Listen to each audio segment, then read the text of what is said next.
찬양 감사합니다. 하나님 말씀은 베드로전서 2장 18절부터 25절까지 봅니다. 신약성경 379페이지 베드로전서 2장 18절부터 25절까지 제가 한 절, 여러분이 한 절 교독하겠습니다. 서환들아, 범사에 두려워함으로 주인들에게 순종하되 선하고 관용하는 자들에게만 아니라 또한 까다로운 자들에게도 그리하라.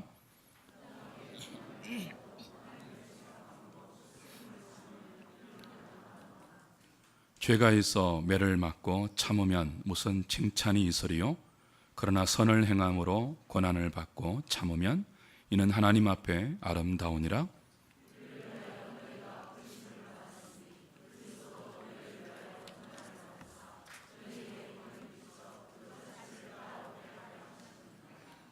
그는 죄를 범하지 아니하시고 그 입에 거짓도 없으시며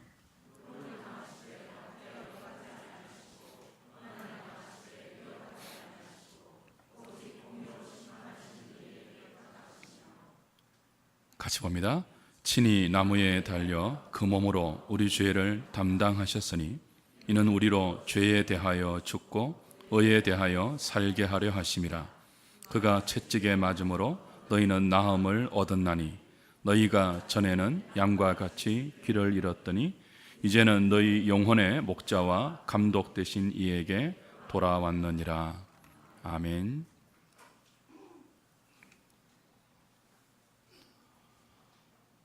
초대교회 때는 교우들 중에 가난한 자나 노예들이 많았습니다. 노예 성도들이 많았던 이유는 당시 팍스 로마나 체제의 도시들이 거의 노예를 경제 활동의 중요한 수단으로 활용했기 때문입니다. 로마의 당시 인구가 120만 명으로 알려져 있는데요, 그 중에 40만 명이 노예였습니다. 이탈리아 전체 국민이 600만 명일 때 노예의 숫자가 200만 명 이상이었습니다. 거의 국민의 3분의 1이 노예였죠. 이건 다른 팍스 로마나 체제의 도시에서도 거의 비슷한 현상이었습니다. 보통 자유인 한 가정에 한 명 내지 두 명의 노예가 있었고요, 부자의 경우는 400명 이상의 노예를 두었습니다. 심지어 4,000명이 넘는 노예를 거느린 집안이 있었고, 로얄 패밀리, 왕가에서는 2만 명 이상의 노예를 두었다고 하죠. 가히 당시 로마 제국에서 노예들이 얼마나 많았는지를 상상케 해주는 그런 수치들이라고 할 수 있습니다. 이들은 농사, 뱃일, 광산이나 건축 현장 같은 육체의 노동뿐만이 아니고 집안의 육아, 가사, 그리고 가정교사, 조금 이제 힘이 덜 드는 일이었죠. 기타 인간의 육체의 힘, 또 다른 어떤 활동이 필요한 모든 분야의 노예가 투입되었습니다. 그러니까 노예가 없으면 로마 제국 자체가 돌아가지 않는다고 하는 이야기가 나올 정도였죠. 로마 제국을 노예 경제 사회라고 부르는 이유가 거기에 있었습니다.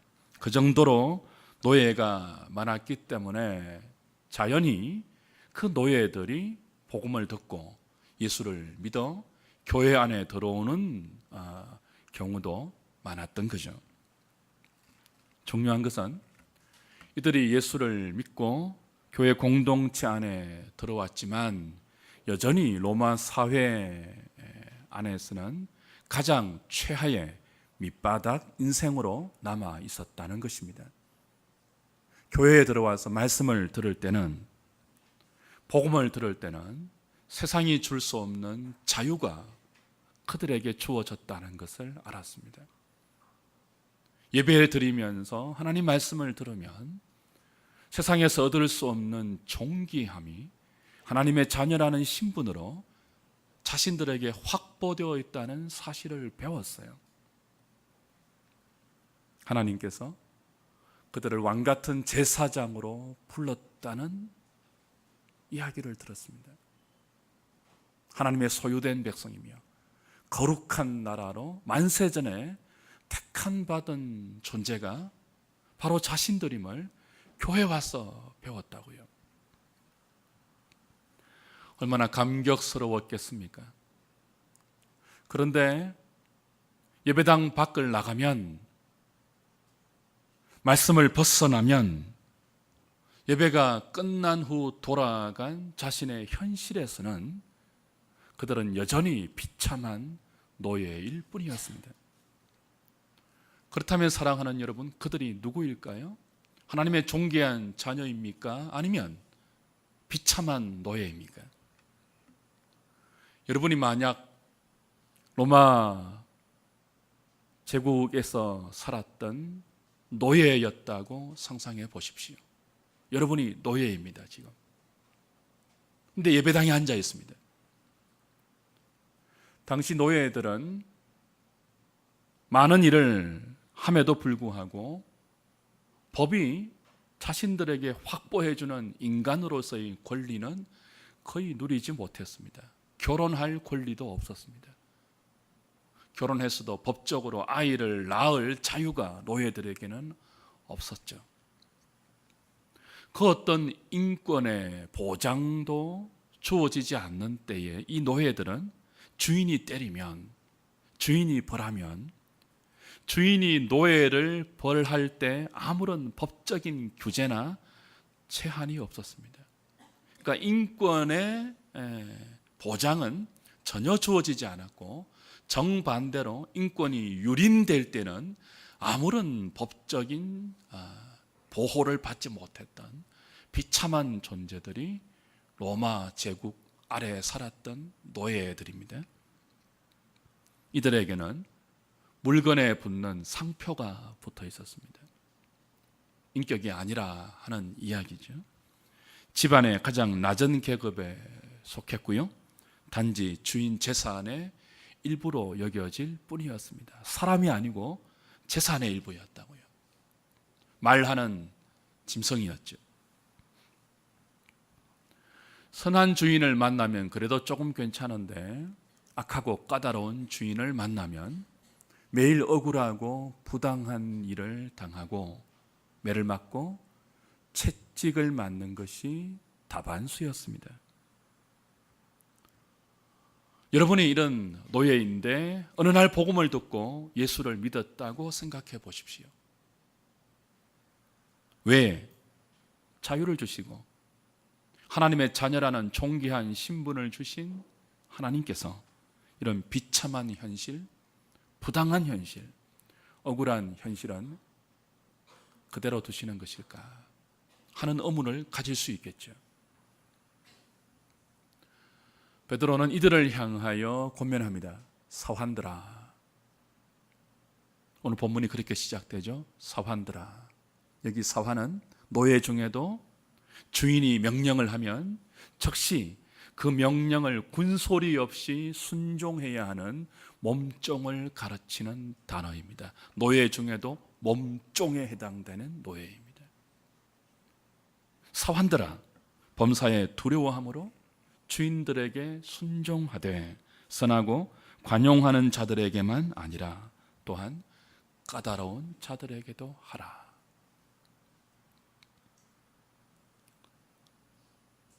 이들이 교회 나와서 들었던 하나님의 말씀은 너희는 천사들보다 존귀한 하나님의 자녀다 하는 말씀이었습니다. 너희는 택함 받은 백성이고 제사장이다. 거룩한 나라이다. 그의 소유된 존재들이다. 그 말씀을 들었다고요. 그러나 현실에서는 주인의 명령이 떨어지면 군소리 없이 즉각적으로 순종해야 하는 비참한 몸종 노예일 뿐이었습니다. 예수 믿는 순간 얻었던 놀라운 자유, 엄청난 신분, 그것이 현실에서는 아무 소용이 없었다고요. 여러분, 우리의 신앙도 그렇지 않습니까? 우리가 생명처럼 붙드는 진리의 교리, 보석 같은 우리의 신앙 고백, 이것이 세상에서 먹히던가요? 전혀 먹히지 않습니다. 애굽에서 종살이하던 이스라엘 백성을 하나님이 해방시켰습니다. 자유를 주셨습니다. 하나님 백성이 되게 하셨습니다. 그리고 그들에게 법을 주셨죠. 그 법에는 다시는 너희들끼리, 너희들 안에서 다른 사람을 종으로 삼는 일이 영원토록 지속되지 못한다라고 해서 안식년을 주셨고 희년을 주셨습니다. 하나님께서 해방시킨 이스라엘 백성들 가운데 다시는 노예로 살아가는, 억압받는 인생은 없어야 한다, 그런 뜻이죠.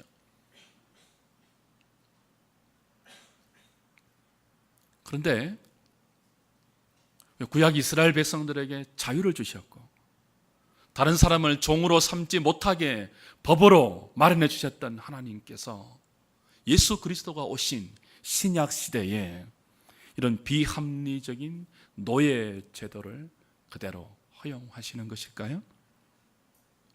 여러분, 구약 율법을 우리가 출애굽기와 레위기를 통해서 계속 수요일 날 확인하고 있습니다. 그 언약의 법에 주된 골자가 뭐죠? 정의를 행하는 백성이 되는 것입니다. 약한 자를 배려하는 그런 삶의 법을 주셨다고요. 하나님 백성들에게 하나님이 요구하신 것은 두 가지입니다. 하나님을 사랑하고 이웃을 사랑하되 정의를 실현하라는 것입니다. 너희들 가운데.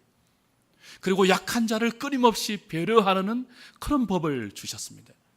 그런데 그런 하나님께서 왜 지금은 압제하는 강자들이 아니고 억압당하고 억울한 일을 당하는 약자들에게, 노예들에게 참으라고 하시죠? 주 안에서 사랑하는 여러분, 분명히 해야 할 것이 있습니다. 구약의 율법은 1차적으로 성도들 사이에서 해당되는 법입니다. 성도와 성도끼리 다른 사람을 자신의 유익을 위해서 종으로 부리거나 노예로 삼을 수 없죠. 성도들 사이에서는 강한 자가 약한 자를 배려하는 것이 너무나 당연한 순리입니다. 은혜의 법칙이니까요. 그러나 세상에서는 그게 통하지 않습니다. 지금 베드로가 사환들아라고 말하는 이 권면은 성도들 사이에서 해당되는 원리가 아니고 교회를 악행을 일삼는다고 욕하고 비방하는 불신 세상 속에서 성도들이 어떻게 살아야 하는지, 너희들끼리가 아니고 너희들을 비방하고 있는 세상 속에서 예수 믿는 사람이 어떻게 살아야 하는 그 맥락에서 적용해야 하는 권면입니다. 율법이 통하지 않는 세상, 우리가 믿는 신앙 고백이 먹히지 않는 세상, 하나님의 은혜의 값어치를 모르는 세상.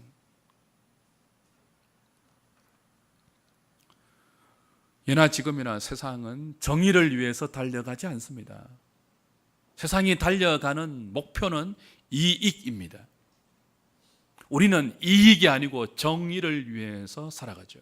근데 세상은 정의가 아니고 이익을 위해서 달려갑니다.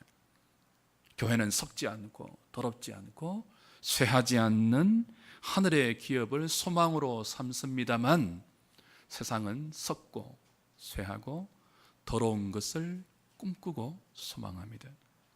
다르죠. 근본이 다르고요, 가치가 다르고요, 추구하는 목표가 다르고요, 소속이 다릅니다. 세상과 교회는 본질이 다릅니다. 그래서 세상은 우리가 추구하는 목표와 가치와 소망을 하찮게 여기고 우습게 여기고 조롱하고 비웃습니다.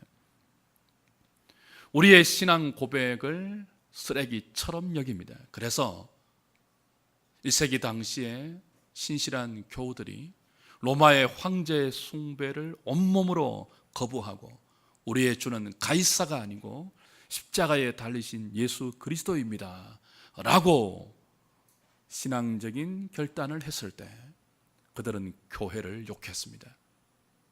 악행을 일삼는 자들, 위정자에게 순종하지 않는 반항꾼들, 못된 놈들 비방하고 욕을 했죠. 이런 맥락에서, 이런 형편에서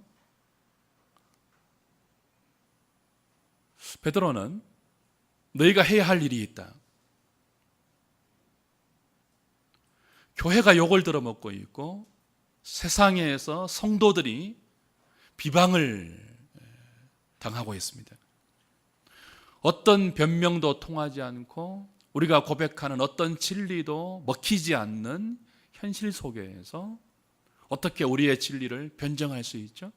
어떻게 우리가 악행하는 자들이 아니며 우리가 고의로 위정자의 통치를 거부하는 것이 아니며 우리가 이 세상의 질서를 유린하는 자들이 아님을 어떻게 증명할 수 있죠? 우리의 몸으로 우리가 고백하는 신앙 고백과 그에 속한 진리를 살아내는 것 외에는 없습니다. 악을 선으로 갚는 선행, 너희를 비방하는 이방인들 중에 행실을 선하게 가져 너희를 욕하는 그 비방을 잠재우고 하나님의 영광을 찾아오는 그 선행, 그거 외에는 없다고 베드로가 지금 말하고 있는 것입니다. 인간의 모든 제도를 주를 위해서 순종하라, 그렇게 떨어지는 맥락이었죠. 이어서 사환들아, 너희가 범사에 두려워함으로 주인에게 순종하되 선한 주인만이 아니고 악하고 까다로운 주인에게도 그리하여 너희의 선행을 그들에게 보이라. 그렇게 지금 문맥이 이어지고 있는 것입니다. 예수 믿는 노예가 악한 주인의 부당한 대우 때문에 고통을 당하고 있습니다. 얼마나 힘들겠습니까? 주인을 대하는 것이 두려움입니다. 그 주인의 말을 듣는 것 자체가 공포입니다. 그런 노예를 향하여서 성경은 말합니다. 범사에 두려워함으로 주인에게 순종하라. 여기 두려움은 주인에 대한 공포가 아니죠. 17절에 이미 말씀한 것처럼 하나님에 대한 두려움입니다. 악한 주인이 주는 공포, 악한 주인이 주는 억압이 필연적으로 가지고 오는 두려움, 그것을 극복할 수 있는 길은 하나님을 두려워하는 것입니다. 하나님을 경외하는 것이죠. 하나님을 두려워함으로 악한 주인이 주는 공포와 두려움을 극복하라는 것입니다. 근데 거기서 그치지 않습니다. 베드로는 두려움으로 주인에게 순종하라는 말을 하고 난 뒤 그 악한 주인이 주는 부당한 고난을 하나님을 생각하면서 참으라, 견디라. 그것이 너희를 욕하는 세상 속에서 너희들이 행해야 하는 선한 행실이고 보여야 하는 선행이다 라고 가르치고 있습니다. 오늘 본문의 내용이 그런 내용이죠. 이제 여기서 우리는 이렇게 권면하는 베드로의 권면의 참된 의미를 바르게 이해하기 위하여 본문의 뜻을 조금 더 구체적이고 정확하게 살펴야 할 필요를 느낍니다. 19절 20절을 보면요, 우리말 번역은 이렇게 되어 있습니다. 이런 뉘앙스죠. 악한 주인이 주는 부당한 고난을 하나님을 생각하고 견디고 참을 때 그것이 아름답다, 그렇게 번역하고 있습니다. 부당한 고난을 받아도 하나님을 생각함으로 슬픔을 참으면 이는 아름다우나 죄가 있어 매를 맞으면 무슨 칭찬이 있으리요. 그러나 선을 행함으로 고난을 받고 참으면 이는 하나님 앞에서 뭐하다고요? 아름다우니라 라고 했다고요. 부당한 고난을 하나님을 생각하면서 참는 것이 아름답다고 번역했는데 원문의 뜻은 조금 더 앞으로 진전됩니다. 카리스라고 해서 이 아름다움을 은혜롭다라고 원문은 말하고 있습니다.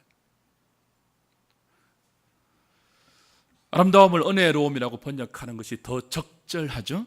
무슨 뜻일까요? 세상이 우리를 오해하고 있습니다. 욕하고 있습니다. 비방하고 있습니다. 그런 세상을 향하여 교회와 성도가 보여야 하는 선행의 수준은 단순히 아름다움의 차원이 아니에요. 어려움의 차원이 아니에요. 오직 하나님만이 하실 수 있는 은혜로움의 차원이 되어야 한다는 것입니다. 그것이 본문의 의도입니다. 세상의 오해와 비방을 잠재울 수 있는 것은 그들도 흉내낼 수 있는 선함 정도가 아니죠. 그들도 비슷하게 모양을 갖출 수 있는 아름다움 정도가 아니고 세상이 도무지 흉내내지 못하는 오직 하나님과 그의 생명을 받은 그의 소유된 백성들만이 해낼 수 있는 은혜, 그 은혜로움, 그것만이 교회를 비방하는 세상의 욕을 잠재우고 그들의 비방의 브레이크를 걸고 오히려 그들로 하여금 하나님을 인정하게 하는 유일한 방법이라는 것입니다. 지금 베드로는 교회와 성도의 선행을 윤리적, 도덕적 차원에서 말하지 않죠. 어떤 차원에서 설명합니까? 은혜의 차원에서 말합니다. 그래서 21절부터는 예수님을 통해서 이 논리를 강화하죠. 21절부터 같이 볼까요? 이를 위하여 너희가 부르심을 받았으니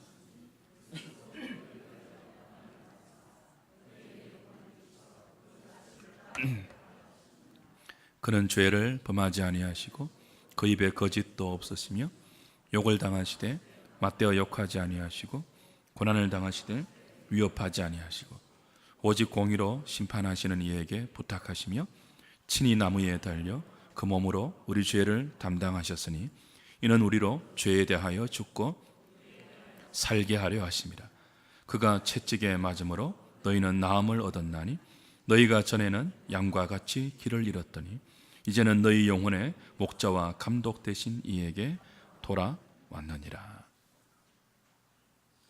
예수 그리스도를 베드로가 인용합니다. 그분의 십자가를 설명합니다. 세상에서 가장 부당한 일이 예수님이 십자가에 달린 것입니다. 세상에서 가장 억울한 현장이 예수 그리스도가 달린 나무 십자가입니다. 그보다 부당한 일이 없고요. 그보다 억울한 현장이 없습니다. 베드로는 부당한 고난을 당하고 있는 서환들에게 그들의 부당함을 훨씬 뛰어넘는 부당함의 현장인 그리스도의 십자가를 소개합니다.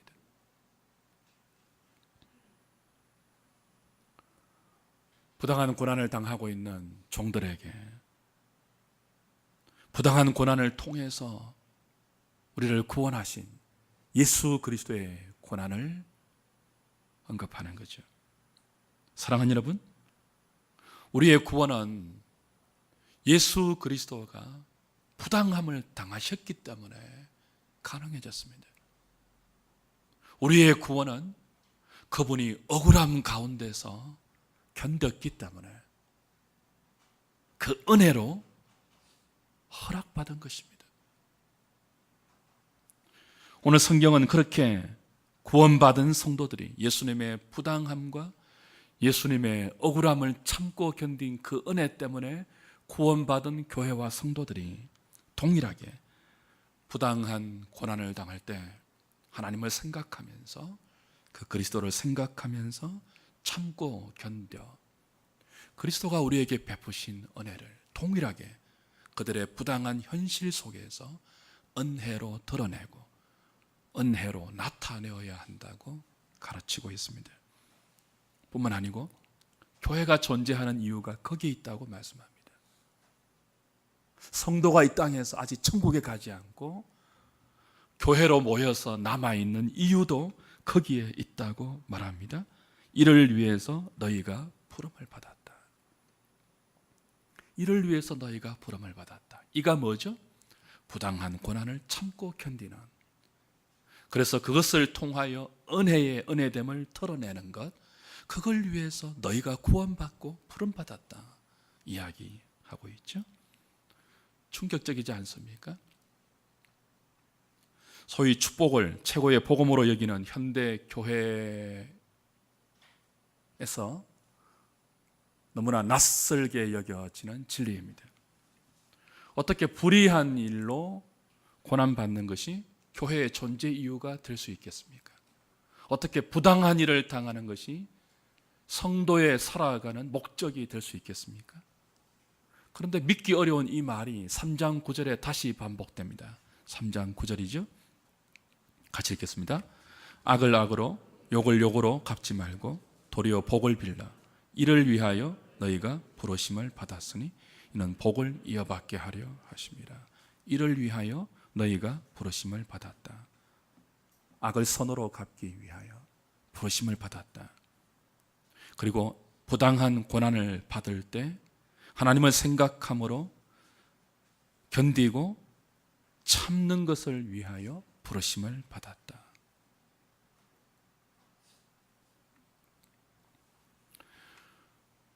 만일 성경의 이 진술이 사실이라면 여러분, 그리스도인이 저와 여러분들이 억울함을 당하는 것은 선택이 아닙니다.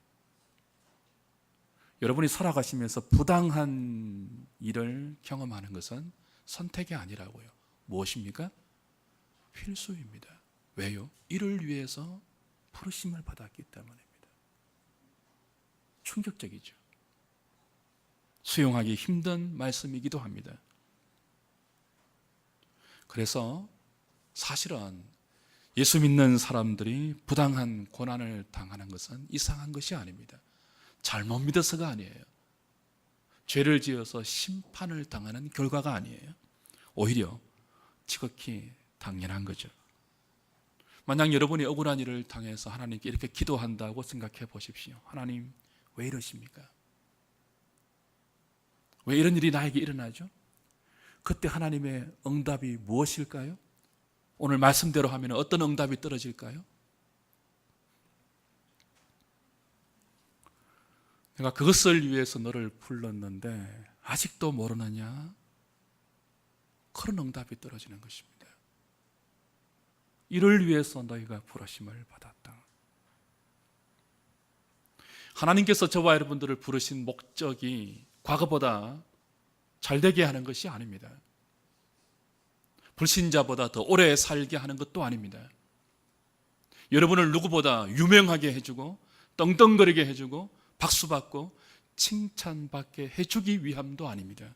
하나님께서 십자가를 통하여 예수 그리스도의 부당함과 억울함과 말도 되지 않는 그 갈보리의 십자가를 통하여 저와 여러분들을 부르신 이유는 그리스도가 그렇게 하신 것처럼 우리도 삶의 구체적인 현장 속에서 부당한 일을 당할 때, 억울한 일을 당할 때 욕을 욕으로 갚지 아니하고 악을 악으로 갚지 아니할 뿐 아니고 선으로 악을 갚는, 세상이 흉내내지 못하는 하나님과 그에 속한 그리스도인들만이 해낼 수 있는 은혜를 드러내기 위해서라고 오늘 성경은 우리에게 분명히 가르치고 있습니다. 사랑하는 여러분, 이것이 불의한 세상이 교회를 욕하고 비방할 때 하나님께서 그 세상의 비방을 잠재우는 유일한 방법입니다. 정의를 드러내는 정도가 아니죠. 선함을 드러내고 아름다움을 드러내는 정도가 아니죠. 은혜를 드러내라고 하십니다. 불의한 세상은 정의 정도로 자신의 불의를 포기하지 않습니다. 우리가 알죠? 악한 세상은 선함 정도로 자신의 악함을 내려놓지 않습니다. 인정하지 않습니다. 부당한 고난을 주는 악한 주인에게 하나님을 두려워하는 두려움으로 순종하는 예수 믿는 자들의 말도 안 되는 선행, 악을 악으로 갚지 않고 악을 선으로 갚는 은혜 드러냄을 통하여 세상은 신자들 속에 있는 하나님을 볼 수 있습니다. 그리고 하나님께서 은혜로 베푸신 죄인들의 구원에 대하여 저와 여러분들이 부당한 고난 속에서 은혜를 드러내는 것을 통하여 비로소 하나님의 구원이 무엇인지 호기심을 느끼게 될 것입니다. 주 안에서 사랑하는 여러분, 왜 저와 여러분들이 이토록 낯선 도전, 우리의 본성에 맞지 않는 이 부르심의 길을 가야 합니까? 다른 이유가 없습니다. 하나님께서 저와 여러분들을 이렇게 부르고 계시기 때문입니다. 우리가 이 길을 가고 싶지 않아도 하나님께서 이 길을 부르고 있기 때문에 우리는 이 길을 가야 합니다. 여러분이 교회라면, 우리가 하나님의 백성이라면 이 부당한 고난을 하나님 생각하면서 참고 견뎌 그 현장에서 은혜됨을 드러내는 이 길을 가야만 합니다. 그리스도가 우리를 따라오게 하시려고 우리의 본이 되어서 먼저 이 길을 가셨습니다. 하나님께서 그리스도의 십자가를 통해서 우리에게 오셨습니다. 하나님께서 우리에게 오시는 루트는 그리스도의 십자가 외에 없습니다. 우리가 하나님께 가는 방법은 무엇일까요? 동일합니다. 그리스도의 십자가 외에 우리가 하나님께 나아가는 또 다른 길이 없습니다. 하나님께서 우리에게 오시는 길도 십자가밖에 없고 우리가 하나님께 나아가는 길도 십자가 외에는 없습니다. 이 둘은 분리될 수 없죠? 그럼에도 불구하고 저와 여러분들에게는 우리를 위한 그리스도의 십자가와 고난은 쉽게 받아들이면서도 따라가야 할 십자가는 외면하고 거부하는 악한 본성들이 있습니다. 악이 준동하고 불의가 횡행하는 이 세상에서 하나님을 보여주는 유일한 방법이 무엇입니까? 우리의 말이 아닙니다. 세상의 윤리 정도가 아닙니다. 세상이 말하는 아름다움 정도가 아닙니다. 은혜를 드러내는 것입니다. 예수 그리스도가 가신 그 십자가의 길을 통해서 하나님의 은혜가 무엇인지를 사환들처럼 부당한 현실에서 드러내는 것입니다. 그 길 외에 하나님께로 가는 다른 길이 없습니다. 그 길 외에 하나님이 준비하신 영광에 도달하는 길이 없습니다. 오직 십자가입니다. 그것이 성도가 이 세상에서 행해야 하는 선행입니다. 우리 중에 아직 직장이 없어서 어려움을 겪는 분들이 있을 것입니다. 직장이 있어도 말단으로 상사의 온갖 부당한 지시와 잔소리 때문에 고통스럽게 직장 생활하시는 분도 있을 것입니다. 뿐만 아니고 교회 와서 이렇게 하나님 말씀을 들으면 은혜를 받고 세상 걱정이 사라지지만 예배당 문을 나서서 발을 딛고 살아가야 하는 현실로 돌아가면 부당하고 억울한 일들이 산더미처럼 기다리고 있는 지체들도 있을 것입니다. 말씀과 현실의 괴리가 너무 커서 롤러코스터를 타는 것처럼 느껴지는 분도 계시겠죠. 내 인생이 왜 이럴까? 예수 믿는데 왜 이렇지? 하는 생각이 들 때마다 1세기의 사환들이 세상이 줄 수 없는 자유를 허락받고 하나님의 자유라는 존귀한 신부를 얻었음에도 불구하고 개선되지 않는 비참한 몸종이라는 그들의 현실 속에서 이 하나님의 말씀을 진리로 받고 받았던 것처럼 저와 여러분들도 왜 이렇지? 왜 내 현실은 하나님께서 조금도 개선해 주지 않는 것이지? 왜 이렇게 억울한 일들이 자꾸 나에게 반복되지? 그런 생각이 들어서 절망스럽거나 좌절이 느껴질 때마다 생각하십시오. 그리스도를 생각하십시오. 그리스도가 부당한 십자가를 지시고 억울한 십자가를 견디면서 여러분을 구원해서 여러분을 부르신 그리스도의 부르신 목적을 묵상하십시오. 죄가 없으신 그분입니다. 죄를 짓지도 않는 그분입니다. 입술에 거짓도 없으신 그분이었습니다. 그런데 그분이 부당한 욕을 만났습니다. 부당한 고난을 당하셨습니다. 욕을 욕으로 갚지 아니하시고 공의로 심판하신 하나님께 모든 것을 맡기시고 묵묵히 자신에게 주어진 그 부당한 십자가를 감당하시면서 저와 여러분들을 말도 안 되는 죄와 사망에서 건져내셨습니다. 우리가 구원받은 것은 이 은혜의 결과입니다. 다른 방법으로 저와 여러분들이 구원 얻을 수 없었습니다.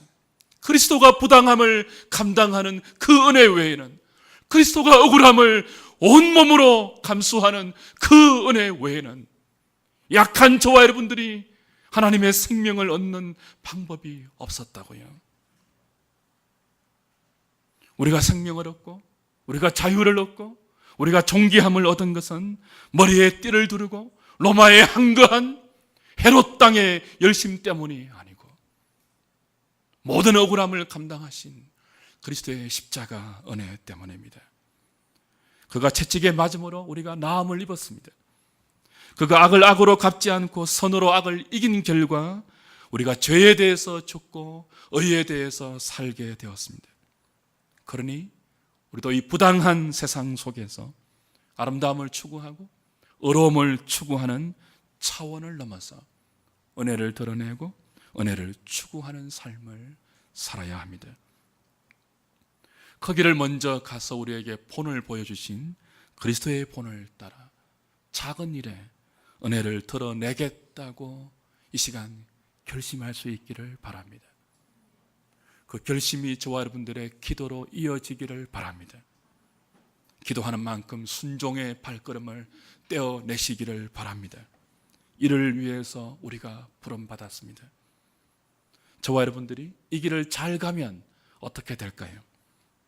단지 세상의 오해를 잠재우고 세상의 비방을 멈추게 하는 정도가 아니죠. 이 길을 잘 가면, 이 부당함을 잘 견디면, 그래서 이 부당한 현실 속에서 은혜를 드러내기를 힘쓰면 우리에게도 엄청난 유익이 있습니다. 고린도후서 4장을 찾고 말씀을 마무리하죠. 고린도후서 4장 8절부터입니다.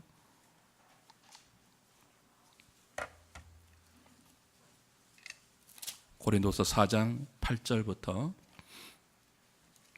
12절까지 보겠습니다. 289페이지입니다. 시작. 우리가 사방으로 우겨삼을 당하여도 사이지 아니하며 답답한 일을 당하여도 낙심하지 아니하며 박해를 받아도 버림받지 아니하며 거꾸로 뜨림을 당하여도 망하지 아니하고 우리가 항상 예수의 죽음을 몸에 짊어지면 예수의 생명이 또한 우리 몸에 나타나게 하려 함이라. 우리 살아있는 자가 항상 예수를 위하여 죽음에 넘겨지면 예수의 생명이 또한 우리 죽을 육체에 나타나게 하려 함이라. 그런즉 사망은 우리 안에서 역사하고 생명은 너희 안에서 역사하느니라. 부당한 일을 당하는데요, 우겨삼을 당하고요, 답답한 일을 만나고 억울한 일을 만나고 박해를 받고 거꾸로 뜨림을 당합니다. 그런데 그 속에서 참고 견디면서 우리가 이거 배웁니다. 예수의 죽음을 항상 몸에 짊어지는 법을 배웁니다.